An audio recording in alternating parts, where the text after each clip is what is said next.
Baik, selamat sore teman-teman semuanya. Kita mulai mata kuliah kita pada sore hari ini. Jadi di sore hari ini kita akan membahas tentang tokoh-tokoh pemikir dalam klasikal liberalisme. Untuk mengingatkan kembali bahwa di pertemuan sebelumnya kita sudah membahas tentang 10 prinsip yang disepakati oleh para pakar dalam klasikal liberalisme. Nah, di pertemuan kali ini tentu kita akan melihat ya pemikiran dari pemikir-pemikir klasikal liberalisme. Uh, dari pemikiran mereka inilah yang kemudian dikembangkan menjadi salah satu filosofi dasar dalam pendekatan liberalisme klasik atau kita kenal dengan klasikal liberalisme.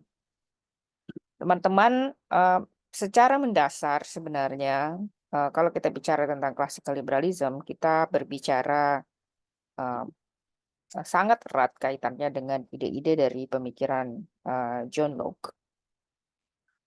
Ada 3 tokoh utama yang akan kita lihat dalam classical liberalism. Jadi tokoh utamanya adalah John Locke di sini. Beliau adalah pemikir utama, kita kenal beliau sebagai bapaknya classical liberalism.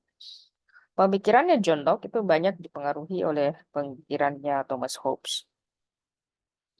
Jadi pernah sebelumnya di kelas mungkin saya sebutkan bahwa pemikiran pemikiran Thomas Hobbes kita kenal dengan pendekatan Hobbesian, pendekatan John Locke kita kenal dengan pendekatan Lockean perspektif. Nah, jadi kalau kita lihat dari runutan idenya, John Locke ini di John Locke ini dipengaruhi pemikirannya oleh Thomas Hobbes. Jadi pemikiran beliau sangat dipengaruhi oleh Thomas Hobbes, terutama dalam bukunya Leviathan. Nah, kalau kita lihat berdasarkan pada runtutan tahun, Thomas Hobbes ini di tahun 1500-an, kemudian dilanjutkan oleh pada saat bersamaan juga dilanjutkan oleh Sir Robert Filmer. Meski mereka berada pada tahun yang hampir sama, namun kedua pemikiran baik dari Thomas Hobbes itu nanti hasil pengadilan kemudian tetap dianggap sebagai bagian dari keluarga.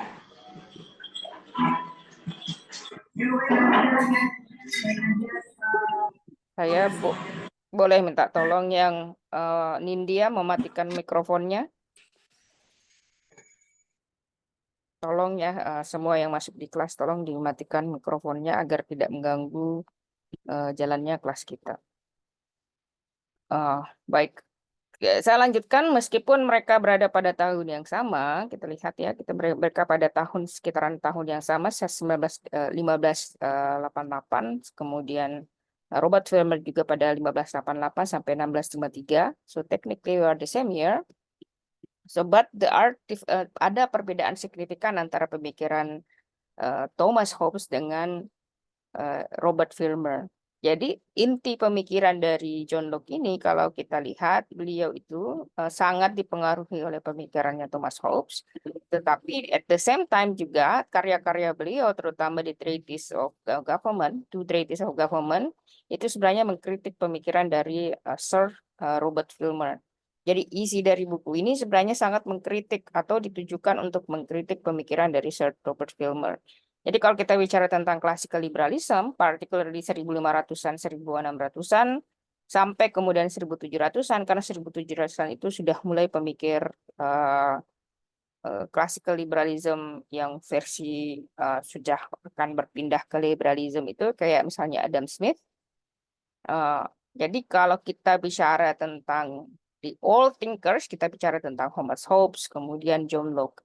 Nah, teman-teman, ini penting untuk Anda pahami karena Anda sampai mengambil jurusan program S2 dan S3 dan apapun itu Anda akan selalu ketemu dengan pendekatan dari ketiga orang ini. Nah, harus kita lihat, kita bedakan dulu pendekatan mereka dari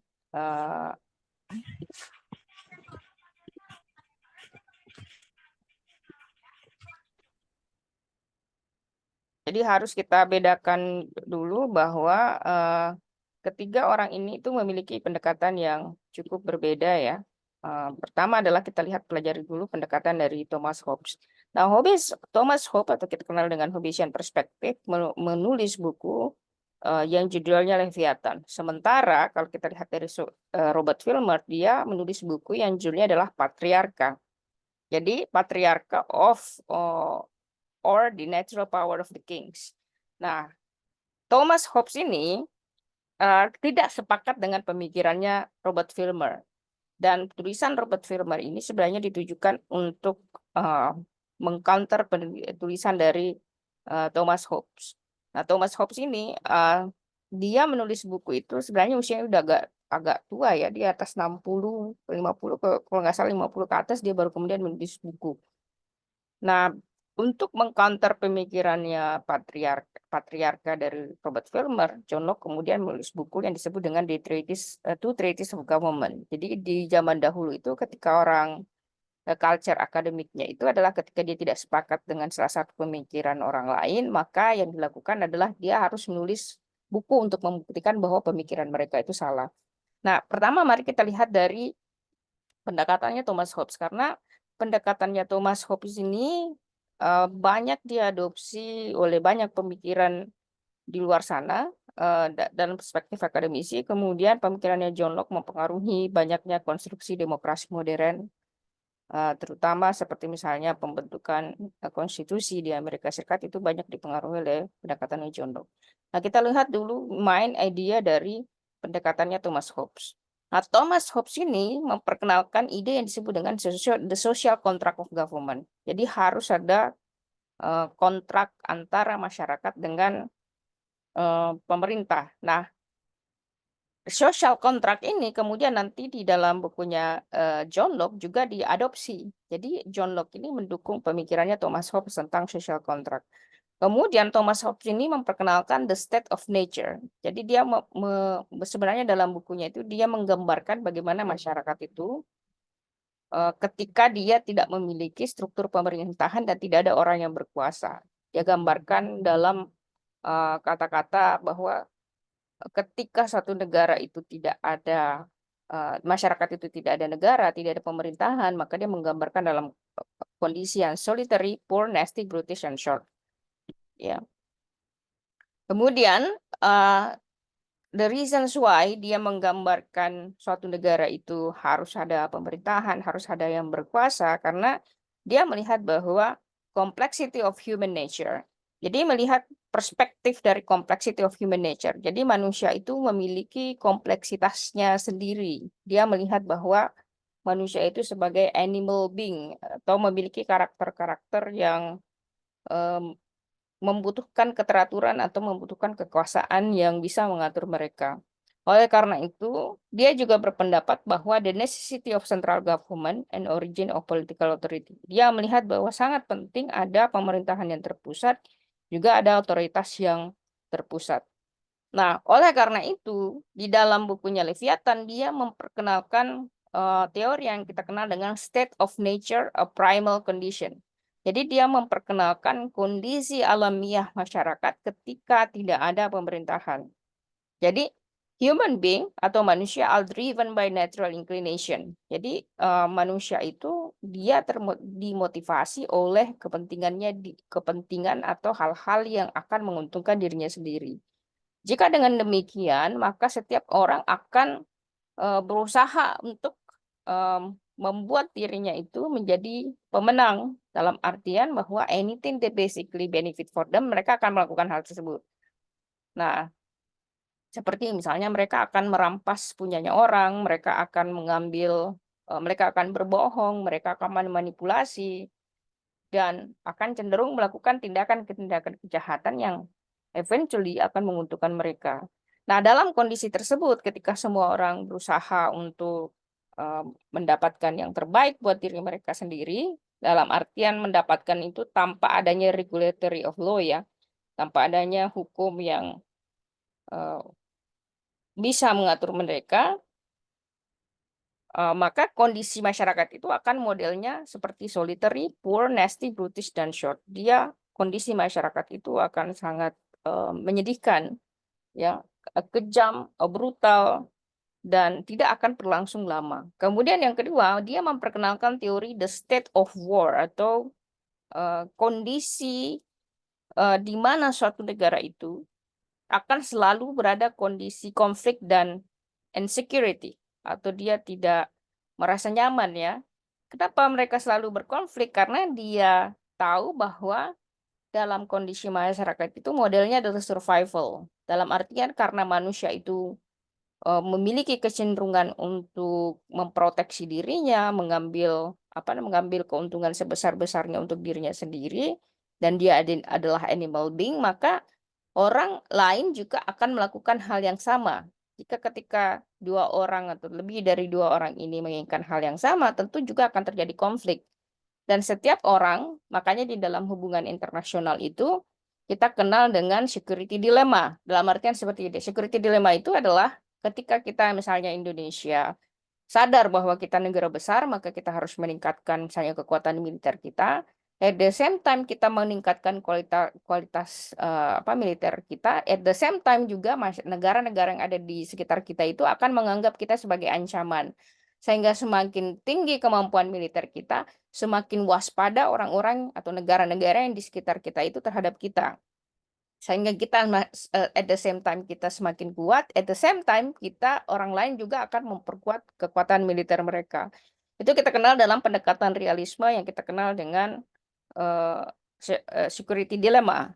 Nah, ini kalau kita lihat awal sejarahnya pendekatan awal mula secara filosofis pendekatan dari security dilemma itu bisa ditarik kembali pada pendekatannya Thomas Hobbes, yang mana adalah kondisi negara itu akan selalu pada kondisi konflik dan ketidaknyamanan, ya, dia tidak selalu nyaman kondisinya, tidak selalu merasa aman kondisinya. Oleh karena itu modelnya adalah pasti self preservation. Ya, dia melindungi dirinya sendiri. Mungkin kita gambarkan ketika dulu zaman berburu, ya, ketika orang di zaman berburu tersebut orang masih tinggal di goa gitu, dia akan selalu merasa bahwa dia dalam kondisi terancam. Karena dia merasa selalu dalam kondisi terancam, maka model activation dirinya itu kan adalah untuk melindungi diri, ya. Nah, ini kemudian ditarik menjadi teori yang cukup modern. Hold on, I'm distracted by Lingga. Lingga, can you turn off your microphone, please? Sorry, Miss.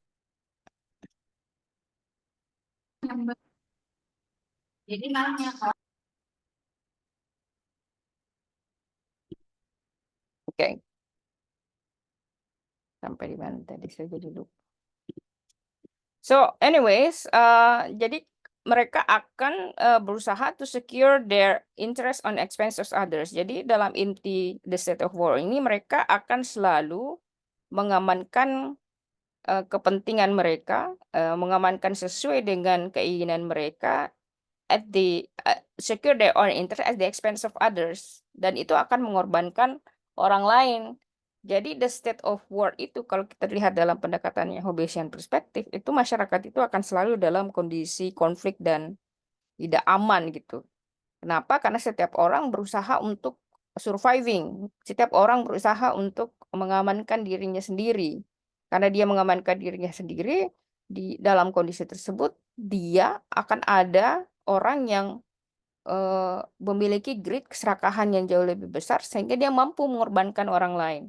Nah, kemudian yang ketiga adalah the war of all against all. Jadi menurut Hobbesian perspektif, setiap perang itu tidak melibatkan solitary perang, ya, dalam perang satu orang dengan satu orang. Tapi once basically perang, dia itu akan berperang dengan banyak orang. Dia akan melibatkan banyak entiti. Seperti contoh kita lihat, ya, di konstelasi hubungan internasional itu ada yang disebut dengan fakta-fakta kerjasama pertahanan. Kayak misalnya kita mengenal Amerika Serikat dengan NATO-nya, ya.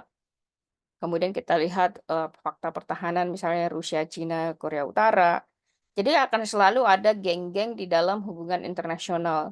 Dan kita lihat bahwa ketika satu negara berperang, seperti kita lihat Ukraine dengan Rusia berperang, itu tidak melibatkan satu negara. Jadi a war is not only between Ukraine dan Russia, tapi perang itu melibatkan banyak entitas negara. Misalnya Amerika Serikat, Inggris ada juga di situ. Kemudian of course Cina juga menjual senjatanya untuk Russia. So basically the war is involving of many actors. Kemudian keempat adalah implication for political authority. Karena ini sifat alami manusia yang sukanya mementingkan dirinya sendiri. Oleh karena itu menurut Hobbesian perspektif harus ada political authority atau otoritas politik yang kemudian mengatur semua itu, membuat dia menjadi lebih secure atau lebih aman. Nah, di dalam kalau kita tarik pendekatannya Hobbesian ini, pendekatan Hobbesian ini sangat erat dan sangat mempengaruhi pendekatan realis perspektif terutama dalam hubungan internasional. Oleh karena itu dalam hubungan internasional biasanya akan ada satu negara yang highly dominant dan highly dominant ini yang akan kemudian membuat negara-negara lain itu tunduk. Kalau dalam perspektif negara harus ada negara yang kemudian the highest power which is basically presiden atau raja atau siapapun itu yang kemudian mengatur masyarakatnya. Jadi menurut Hobbesian dalam perspektif ini harus ada political authority, harus ada otoritas politik yang kemudian bisa mengatur masyarakat itu secara keseluruhan. Nah, kemudian yang kelima, the need for Leviathan, powerful alternative government. Jadi harus ada model seperti Leviathan. Leviathan itu kayak makhluk, kalau digambarkan dalam bukunya ya, dia adalah makhluk di bawah air yang sangat kuat kekuatannya dan bisa kemudian menundukkan seluruh makhluk-makhluk yang ada di bawah laut tersebut. Nah, jadi menurut Hobbesian perspektif harus ada sosok yang pemimpin yang modelnya powerful dan pemerintahan yang otoritatif. Otoritatif dalam artian dia berkuasa dan memiliki kewenangan untuk mengatur banyak hal dan orang akan tunduk pada dia gitu, pada sosok tersebut.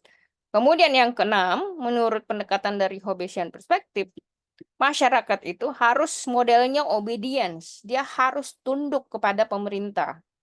Karena kalau misalnya dia tidak tunduk, dia tidak akan bisa diatur. Dan kemudian meski pemerintah itu dia modelnya apa namanya?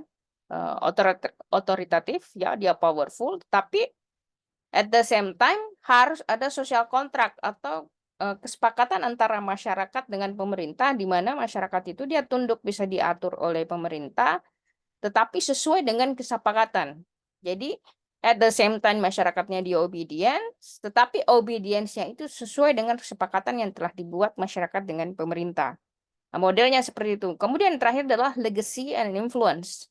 Jadi harus ada peninggalan dan pengaruh ya. Jadi harus ada balance antara freedom dan collective security. Jadi meskipun dia pemerintahannya itu dia modelnya powerful, berkuasa, tapi juga harus ada balance, keseimbangan antara masyarakat itu bebas, tapi juga aman. Mereka tidak merasa terkekang dan sebagainya. Itu merupakan ide pemikiran dari Thomas Hobbes dan teman-teman harus bisa mengingat bahwa pendekatannya Thomas Hobbes ini itu sering sekali dipakai atau sering sekali menjadi rujukan dalam pendekatan realis perspektif terutama dalam hubungan internasional. Nah, kemudian pemikirannya Thomas Hobbes ini sebenarnya kan dia menunjukkan bahwa harus ada balance antara masyarakat dengan pemerintah. Dia ingat pada saat itu di kerajaan Inggris ya terus selalu terjadi perang antara parliamentary kemudian raja dengan masyarakat selalu terjadi konflik. Nah, pada saat yang sama ketika melihat pendekatannya Thomas Hobbes ini, Robert Filmer kemudian menulis buku yang kita kenal dengan Patriarcha of Natural Power of the King. Nah, Robert Filmer ini dia sangat dekat dengan keluarga kerajaan. Ya, kalau Hobbes ini dia bukan dari keluarga dia bukan dari keluarga kerajaan. Kalau tidak salah ya, correct me if I'm wrong, you can Google by yourself. Kalau tidak salah itu bapaknya itu uneducated, dia tidak berpendidikan, bapaknya. Saya boleh salah ya kalau saya tidak salah ingat. Jadi dia sebenarnya agak jauh dari lingkaran kekuasaan. Nah, karena dia jauh dari lingkaran kekuasaan, most likely pemikirannya ini itu banyak dipengaruhi dari pola pandang dia sebagai masyarakat biasa.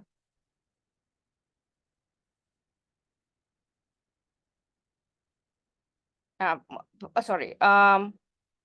Jadi kalau kita lihat pendekatannya Hobbesian, dia terkenal dengan pendekatan classical liberalism, terutama dia memperkenalkan satu the nature, the state nature, the theory of state nature, kemudian teori dari pendekatan social contract. Nah, teman-teman, kemudian tadi saya sebutkan bahwa pemikirannya Hobbesian ini dikritik besar-besaran oleh Sir Robert Filmer. Tapi yang Anda perlu tahu juga bahwa Hobbesian ini meski dia bukan dari lingkaran kerajaan, tapi dia ini adalah salah satu orang yang sangat terdidik. Dia lulus dari Oxford University, jadi dia kuliah di sana. Dia banyak tertarik dengan pendekatan politik, kemudian dia juga sangat tertarik dengan pendekatan sedikit ada matematikanya ya, geometri, history, dan ethics. Jadi kalau kita lihat sebenarnya dia ini orang yang sangat terdidik. Tidak hanya dia lulusan dari Oxford University, tapi dia juga lulusan dari University of Cambridge. Ya, dia is highly educated person, meski dia sebenarnya tidak dekat dengan kerajaan. Nah, pemikirannya ini karena dia lulus dari Cambridge University, tentu dia dipengaruhi oleh perspektifnya dia. Dia both Cambridge and Oxford, lulusan Cambridge and Oxford, tentu dia sangat dipengaruhi oleh pendekatan intelektual. Nah, salah satu hasilnya adalah dengan dia menulis buku. Nah, pemikirannya dia ini karena dia dari Oxford dan Cambridge, dan lulusan Oxford dan Cambridge itu, terutama Oxford ya, itu banyak menjadi cikal bakal tuh Perdana Menteri di Inggris tuh, atau menjadi pusat politik di Inggris. Nah, tentu saja siapapun yang menulis di sana memiliki buku tentu akan diadopsi oleh banyak orang. Nah, pendekatannya dia ini, kemudian bukunya ini dikritik habis-habisan oleh Robert Filmer, karena Robert Filmer merasa bahwa orang ini tuh bisa mengancam keberlangsungan kerajaan Inggris. Nah, jadi Sir Robert Filmer ini dia memperkenalkan yang disebut dengan absolutist concept of kinship. Jadi, absolute concept of kinship itu adalah kekuasaan raja yang secara absolut. The reasons why Robert Filmer ini melihat atau memandang bahwa raja itu harus memiliki kekuasaan yang absolut. Jadi absolut itu dalam artian raja itu menentukan semuanya. Dia menentukan, dia yang membuat hukum, dia yang menentukan bagaimana masyarakat itu akan diatur. Dalam artian kalau Thomas Hobbes introducing the concept of social contract atau kontrak sosial, menurut Robert Filmer tidak perlu ada social contract, karena yang akan menentukan itu adalah raja yang akan menentukan. Jadi raja yang akan menjadi eksekutif, akan menjadi legislatif, juga akan menjadi yudikatif. Jadi raja itu menjadi penguasa yang menentukan peraturan, kemudian yang menentukan hukuman.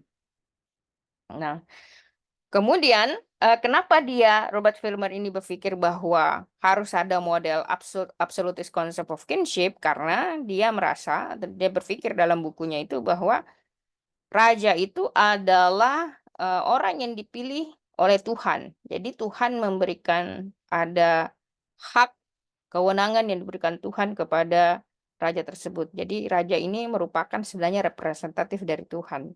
Jadi Robert Filmer itu percaya seperti itu. So Filmer believe that the state was a family. Dia melihat bahwa negara itu adalah seperti keluarga.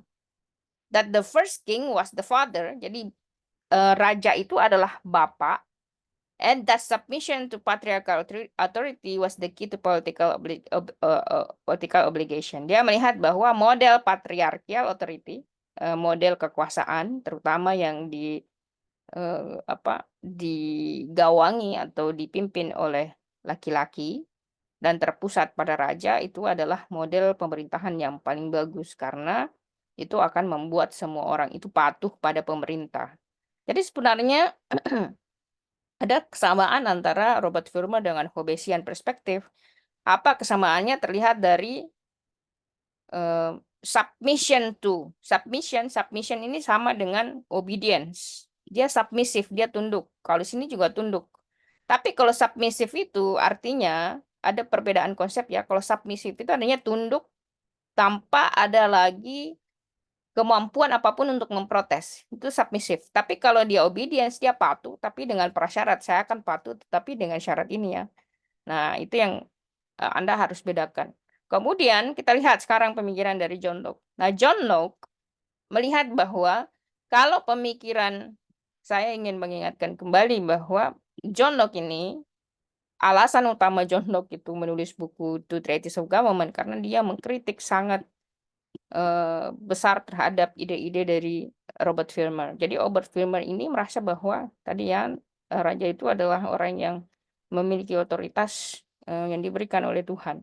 Nah, kalau menurut John Locke di dalam bukunya Two Treatises of Government, dia percaya pada natural rights of human being. Jadi manusia itu punya hak alamiah pemberian Tuhan. Jadi kalau dia tadi dalam pendekatan Robert Filmer merasa bahwa raja itu adalah dia menjadi raja karena kehendak Tuhan, pemberian Tuhan.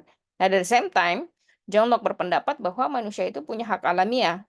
Misalnya hak untuk hidup itu tidak bisa diintervensi oleh negara. Jadi negara tidak bisa menentukan orang tuh hidup sampai umur berapa, kapan dia mati, dan sebagainya, karena dia memiliki hak hidup. Kemudian hak kebebasan dan hak untuk memiliki properti. Kemudian yang kedua adalah dia memperkenalkan disebut dengan social contract.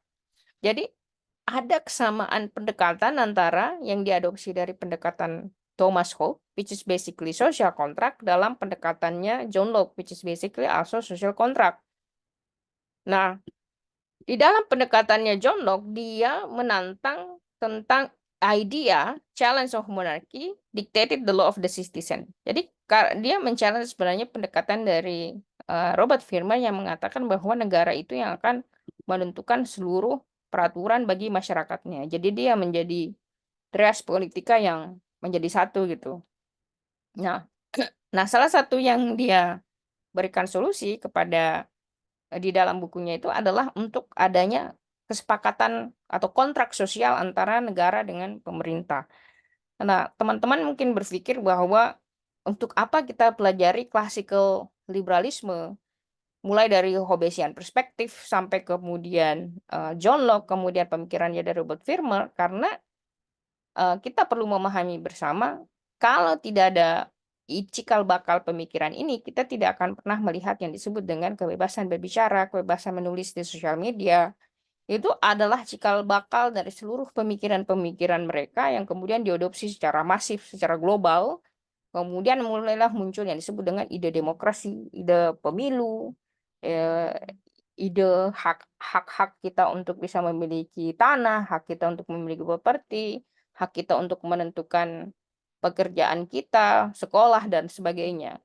Jadi ini adalah cikal bakal dari perubahan drastis dari model yang dulunya authoritative government, pemerintahan yang sewenang-wenang, otoritatif dan sewenang-wenang itu, menjadi pemerintahan yang demokratis yang kita pilih sendiri, dan kita pilih itu sesuai dengan kontrak sosial yang kita bikin dengan pemerintah yang ada.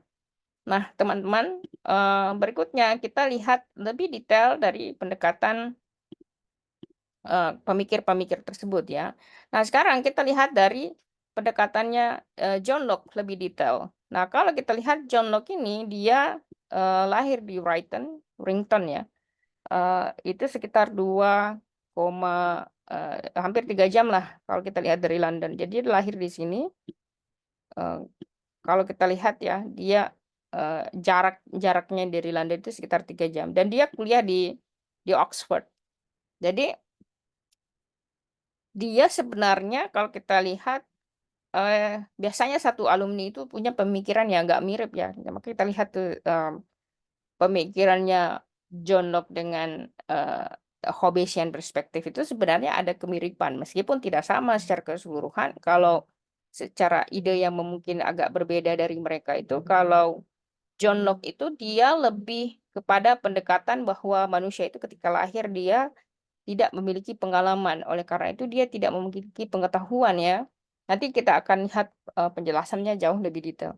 Teman-teman, kita lihat bahwa Locke itu lahir di Warrington ya. Dia adalah lawyer, pengacara, kemudian dia belajar medicine di Oxford University. Jadi dia sebenarnya adalah anak kedokteran. Jadi kalau zaman dulu mungkin Anda berpikir, kok anak kedokteran menulis buku tentang politik? Ya dulu kan tidak ada yang disebut dengan S1-nya apa, S2-nya apa, S3-nya apa ya. Yang penting dia adalah scholars. Jadi idenya dia itu sangat dipengaruhi oleh Francis Mary Aurich, terutama pendekatannya tentang Voltaire, di mana adalah di dalam bukunya Francis Mary Aurich itu dia menjelaskan tentang betapa buruknya slavery, perbudakan, kemudian pentingnya freedom of speech ya, kebebasan untuk bisa mengungkapkan pendapat, kebebasan untuk beragama, kemudian harus ada pemisahan antara negara dengan gereja. Berkali-kali saya jelaskan kenapa harus ada separation between church and state, karena pada zaman itu institusi agama sering digunakan sebagai alat politik. Kemudian pemikirannya Locke ini juga dipengaruhi oleh Jean-Jacques Rousseau. Kita kenal dengan Rousseau. Rousseau ini memperkenalkan teori atau ide utama tentang public opinion. Bagaimana opini masyarakat itu sangat penting untuk kita dengarkan.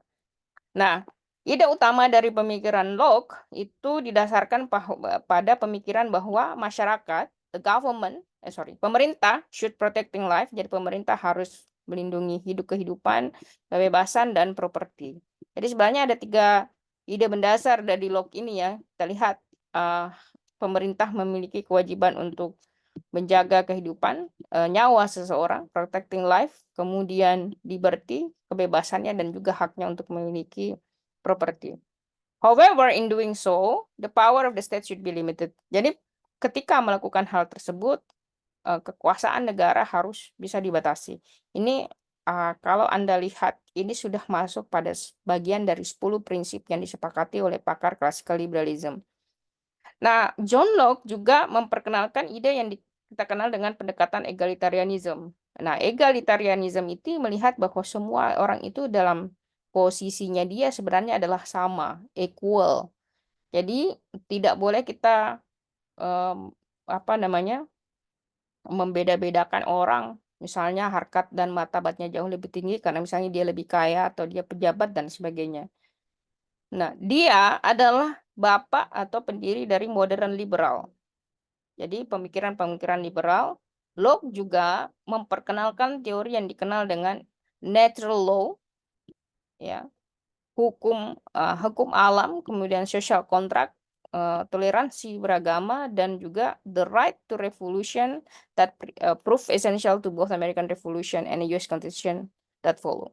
Jadi pendekatan liberalnya John Locke ini sangat mempengaruhi Amerika Serikat, pemikiran Amerika Serikat ya, di mana ada, kalau kita lihat pendekatan dari konstitusi Amerika Serikat itu sangat dipengaruhi oleh pendekatan liberal perspektif. Kalau kita lihat kembali pada sejarah Amerika Serikat, kenapa dia terbentuk, karena dia adalah bangsa pengungsi, migran yang kemudian pindah ke Amerika karena mereka mencari freedom, kebebasan dalam berekonomi, kebebasan dalam beragama, kebebasan dalam semua hal. Makanya Amerika Serikat itu disebut the land of free, meskipun sekarang sudah berbeda ya. Kemudian dia he proposes 3 main question. Dia mengajukan 3 pertanyaan utama. Pertama, how should we educate our children? Bagaimana kita mendidik anak kita? Jadi bagaimana kita mendidik anak kita itu harus didasarkan pada pertama personal choice, ya. pilihan pribadi dari anak tersebut. Makanya kalau kita tanya di barat itu, either di Inggris atau di Amerika, kalau kita tanya mau kuliah apa, biasanya orang tuanya tuh akan menjawab eh, terserah anaknya mau kuliah apa yang menurut dia terbaik gitu. Jadi itu sebenarnya ide awal tuh. Karena dulu kita terutama di Asian culture itu biasanya anak itu tidak memiliki personal choice yang ini ya, karena dia didikte sama orang tuanya. Itu ada perbedaan budaya. Nah, kalau kita lihat di Amerika Serikat, di Inggris, kenapa muncul Anda lihat mereka memiliki keterbukaan terhadap anak-anaknya tersebut, karena mereka di-driving oleh pemikiran-pemikiran politik seperti misalnya personal choice, pilihan pribadi, kemudian experience shape their adulthood. Pengalaman-pengalaman yang kemudian membentuk kedewasaan mereka, membentuk dia menjadi seorang pribadi yang dewasa, dan membentuk dia menjadi orang yang dewasa ya. Kemudian who should rule over us? Siapa yang harusnya itu memimpin kita? Nah, itu sesuai dengan free of choice ya. Kita bisa memilih siapa yang akan menjadi pemimpin kita. Jadi kembali lagi pada individu di sini. Kalau personal choice dan free of choice itu kembali pada hak individu. Kemudian yang ketiga adalah what should we do to someone who have different religious views. Jadi apa yang harus kita lakukan ketika kemudian orang lain memiliki pemikiran agama yang berbeda. Menurut Hobbesian perspektif itu, menurut Lockean perspektif itu harus adanya toleration. Nah, Anda tarik kembali ke pelajaran kita pada pertemuan sebelumnya. Di situ ada unsur toleration, which is basically berasal dari pemikirannya John Locke, yang intinya adalah allowing diversity. Ya, membiarkan atau membuka ruang di mana adanya keberagaman ya, terutama dalam keberagaman beragama. Nah, berikutnya teman-teman kita membahas tentang Nah, pemikir berikutnya setelah John Locke ada Adam Smith. Nah, Adam Smith ini dia kalian pasti sudah tahu semua, dia sebenarnya lahir di Kirkcaldy, tapi dia kuliah di Edinburgh. Jaraknya tuh 50 menit ya. Jadi kalau Anda biasanya mau tahu, kalau mau wisata tentang Adam Smith, Anda bisa ke kampungnya dia atau juga bisa berwisata di sini. Jadi dia technically Kirkcaldy ini masih bagian dari Edinburgh. Dia kuliah di Glasgow University, kemudian di Oxford University. Dia belajar tentang moral filosofi, filosofi moral. Makanya dia itu menulis buku The Theory of Moral Sentiment. Jadi sebenarnya Adam Smith ini dia itu tidak belajar ekonomi sebagai bidang studi, tapi dia belajar tentang filosofi moral. Tapi filosofi moral itu ada filosofi pasar, filosofi moral dalam pasar. Nah, pemikirannya dia, background pendidikannya dia ini mempengaruhi dia untuk menulis buku tuh The Theory of Moral Sentiments. Jadi ada 2 bukunya Adam Smith itu yang sangat terkenal. Pertama adalah The Theory of Moral Sentiments. Jadi dia melihat bagaimana dalam pasar itu moralitas seperti apa. Kemudian buku yang kedua yang sangat terkenal adalah The Wealth of Nations. Nah, bukunya The Wealth of Nations inilah yang kemudian dikritik habis-habisan oleh Karl Marx, yang kemudian memperkenalkan buku yang disebut dengan Das Kapital. Nah, jadi saya ingin mengulangi kembali bahwa dalam budaya akademik, dalam budaya intelektual, kalau kita tidak sepakat dengan orang, kalau kita mengkritik seseorang, kita tuh tidak menggosipi orang, tapi kita menulis buku di mana dalam buku itu kita mengatakan bahwa saya tidak sepakat dengan pemikirannya ini karena base evidence-nya ini 1, 2, 3, dan 4, dan sebagainya. Nah, teman-teman, ada 4 teori yang diperkenalkan oleh Adam Smith, yaitu pertama adalah teori invisible hand. Jadi teori invisible hand itu sudah berapa kali mungkin saya jelaskan bahwa dalam pasar itu tidak perlu ada orang yang mengintervensi atau mengatur pasar itu. Di kelas mungkin berapa kali saya berikan contoh, misalnya ketika Anda antri di McDonald, ada 3 antrian, itu tidak perlu ada orang yang mengatur Anda masuk pada antrian yang kosong. By itself, Anda akan masuk pada antrian tersebut. That is basically salah satu contoh dari invisible hand. Kemudian dia juga memperkenalkan teori yang disebut dengan division of labor. Jadi Kalau Karl Marx dia memperkenalkan teori yang dikenal dengan classification of labor. Sementara kalau Smith dia memperkenalkan teori division of labor. Jadi ada kelas produksi, ada assembly line, ada orang yang memproduksi misalnya hasil pertanian, ada yang memproduksi elektronik. Kemudian karena mereka memproduksi bermacam-macam, maka mereka bisa saling berdagang. Kemudian yang ketiga dia memperkenalkan sistem pasar yang kita kenal dengan kapitalisme. Kapitalisme itu ya siapa orang yang berusaha keras, siapa orang yang memiliki modal besar, tentu dia akan menjadi pemain paling besar. Dan kapitalisme ini allow it for competition. Jadi semua orang akan berkompetisi dan kompetisi itu menghasilkan dua hal tuh. Harga barang jauh lebih murah, kemudian kualitas barang juga jauh lebih bagus. Kemudian keempat, dia memperkenalkan teori yang kita kenal dengan prinsip pasar atau free market. Free market ini sebenarnya secara sederhana bukan pasar yang bebas ya, maksudnya bebas banget, bukan. Jadi free market itu adalah less intervention from the state. Jadi intervensi yang paling minimum dari negara. Nah, selain empat teori tersebut, dia juga memperkenalkan pendekatan disebut dengan laissez-faire. Jadi dalam pendekatan laissez-faire, individual tahu yang terbaik untuk dirinya sendiri. Nah, inilah yang kita kenal dengan pendekatan individualism. Jadi mereka punya hak to pursue their self-interest. Mereka punya hak untuk mengejar sesuai dengan kepentingan mereka. Jadi dia, again ini penting untuk Anda pahami ya, empat teori yang diperkenalkan Adam Smith, teori invisible hand, division of labor, sistem pasar kapitalisme, dan prinsip pasar free market. Kemudian secara pendekatan politisnya, dia memperkenalkan teori laissez-faire di mana individu itu mengetahui yang terbaik untuk dirinya sendiri dan memiliki hak untuk mengejar sesuai dengan kepentingan mereka. Nah, dia juga memperkenalkan the role of government should be limited. Peran pemerintah itu harus dibatasi. Jadi inilah sebenarnya kita tidak bisa membahas Adam Smith terlalu detail ya, karena ini akan membutuhkan waktu yang cukup panjang. Nah, silahkan Anda baca bukunya The Birth of Nation, The Theory of Moral Sentiments. Bukunya itu sangat bagus sekali buat teman-teman pelajari. Baik, kita lihat berikutnya. Ini adalah tadi saya pengen menjelaskan bahwa sebenarnya dia kuliah di Oxford dari Balliol College. Jadi Balliol College itu kalau di Oxford itu ya memiliki banyak jurusan tuh. Dia History Economics, History English, dan Mathematics Statistics. Adam Smith itu dia kuliah di Balliol College, Oxford University. Sekarang kita lihat ya, pemikir berikutnya adalah John Stuart Mill.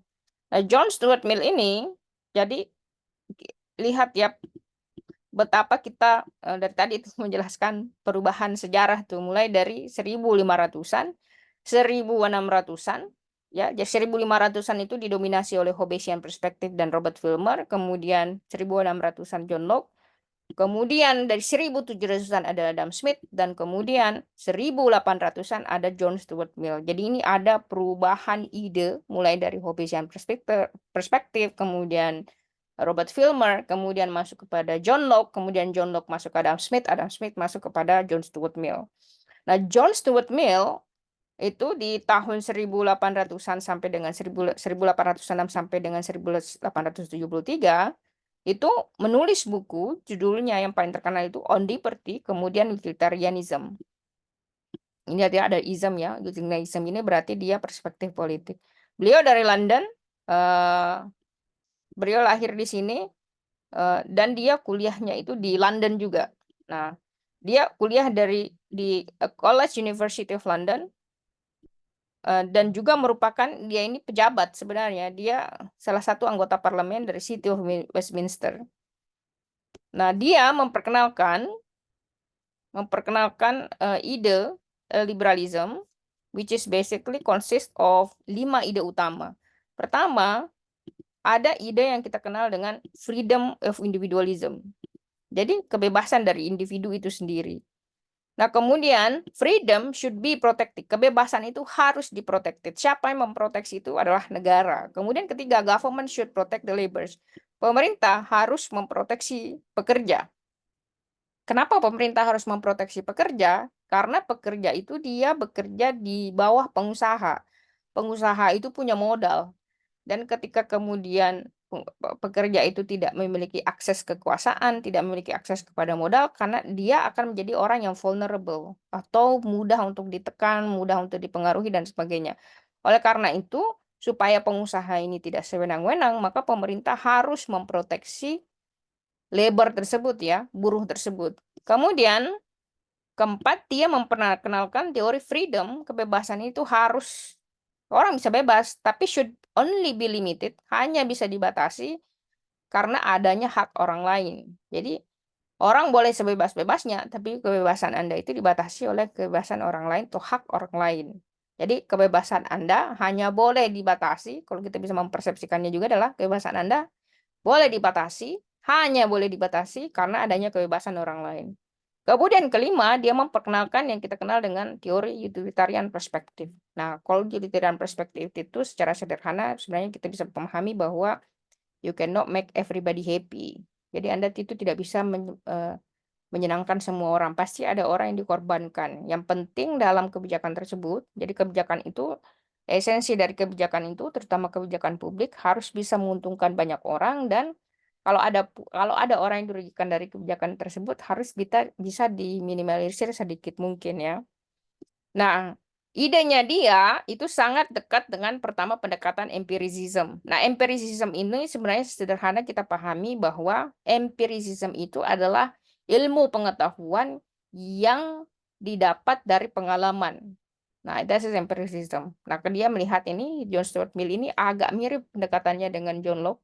Dia melihat bahwa pembentukan pengetahuan seseorang itu sebenarnya bisa dilihat dari dua hal. Pertama adalah ketika dia sekolah, dia bisa mengambil pengetahuan dari situ. Kemudian yang kedua adalah dari dia pengalaman hidupnya. Nah, itu adalah sumber-sumber dari pengetahuan. Kemudian dia memperkenalkan utilitarian perspektif, which is basically tadi saya sudah jelaskan. Kemudian yang ketiga adalah consequentialism, hubungan konsekuensial atau sebab akibat. Nah, kemudian empat, psikologisme ya, hubungan antara di mana segala sesuatu itu terjadi karena aspek dari individu itu sendiri. Kemudian dia di dalam idenya itu juga sangat didekatkan dengan pendekatan classical liberalism. Nah, teman-teman, tentu ini penting untuk kita pelajari bersama karena pertama adalah pendekatannya John Stuart Mill ini banyak mempengaruhi juga aliran-aliran baru dalam ilmu pengetahuan yang kita kenal dengan ilmu psikologi ya. Nah, di dalam pendekatan terutama dalam pendekatan konsekuensialisme itu kemudian dikembangkan menjadi prinsip-prinsip konsekuensialisme. Ya, jadi ada 3 prinsip konsekuensialisme. Pertama adalah ada yang disebut dengan ethical egoism. Jadi ethical egoism itu adalah yang penting itu bermanfaat buat saya. Yang penting itu tentang saya. Itu ethical egoism tuh. Jadi tadi saya pengen menjelaskan kembali bahwa kita tidak berbicara tentang individualisme ya, kita bicara tentang principle type of consequentialism, sebab akibat. Nah, sebab akibat itu, consequentialism itu dibagi menjadi 3, yakni pertama adalah ethical egoism, kemudian group consequentialism, kemudian yang ketiga adalah utilitarian. Nah, consequentialism itu secara sebenarnya adalah segala tindakan kita itu, apakah dia apakah dia benar atau salah, itu sangat tergantung dari hasil dari tindakan kita. Nah, itu consequentialism dalam artian ya. Nah, again, ethical egoism itu adalah I morally ought to perform some action. Jadi saya boleh melakukan apapun aksi tersebut if and only if and because of performing that action maximize my self interest. Hanya jika itu bermanfaat untuk kepentingan pribadi saya. That's ethical egoism. Sama dengan abortion. Abortion itu dia ethical egoism. Kenapa? Karena you boleh melakukan hal pilihan tersebut meskipun dia sangat berbeda dengan pilihan orang lain karena itu bermanfaat, memaksimasi your self interest. Jadi konsekuensinya hanya untuk diri saya. So just for me. Kemudian yang kedua adalah group consequentialism. Jadi konsekuensialisme grup. Jadi apa itu group consequentialism? The principle may in one respect conflict with common sense of view of group action. Jadi dia melihat bahwa orang melakukan hal tersebut untuk kepentingan grupnya dan juga tindakan tersebut akan berimplikasi terhadap grupnya. Jadi just kalau bahasa sederhananya just from my group.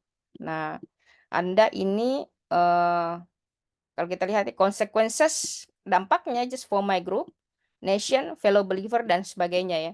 Jadi ini kemudian grup consequentialism ini kita bisa lihat bagaimana orang memiliki kecintaan yang sangat besar terhadap ras sukunya. Misalnya nih saya orang Bugis gitu, orang Cina pendatang sebagainya, atau misalnya dia orang Jawa, Javanese, Sundanese atau suku manapun itu dia akan selalu tuh memiliki kedekatan tersebut tuh dan akan selalu berkepentingan terhadap kesukuannya tersebut. Sama dengan kalau kita Indonesia, kita hanya peduli dengan negara kita. Jadi kalau misalnya ada pengungsi masuk, biasanya kita tidak akan memiliki kepedulian terhadap itu. Nah, itu yang disebut dengan grup consequentialism. Kemudian misalnya agama ya, banyak terjadi perang, tapi orang sangat peduli misalnya di Indonesia, terutama kalau perang-perang yang dengan negara Islam. Kenapa? Karena dia disebut dengan fellow believer. Kita sama-sama mempercayai Tuhan yang sama, jadi kita merasa mereka bagian dari kita. Nah, kemudian prinsip consequentialism ini dalam perspektifnya John Stuart Mill itu kemudian memperkenalkan yang disebut dengan utilitarian perspective atau utilitarianism. Nah, jadi utilitarian ini untuk semua orang, baik itu untuk manusia, all sentient beings, atau semua makhluk yang mendapatkan manfaat dari itu, atau mendapatkan kira-kira akan berdampak dari hal tersebut. Jadi utilitarianism itu for everyone. Jadi konsekuensinya itu untuk semua orang. Jadi saat tadi saya jelaskan bahwa dalam utilitarian perspektif, terutama dalam kebijakan publik, itu biasanya kebijakan itu diambil dengan tujuan bermanfaat bagi orang banyak. Meskipun dalam proses tersebut ada orang yang akan dikorbankan. Yang penting orang yang terdampak dari kebijakan tersebut diantisipasi kira-kira dan dibantu oleh negara untuk mengurangi dampak terhadap mereka.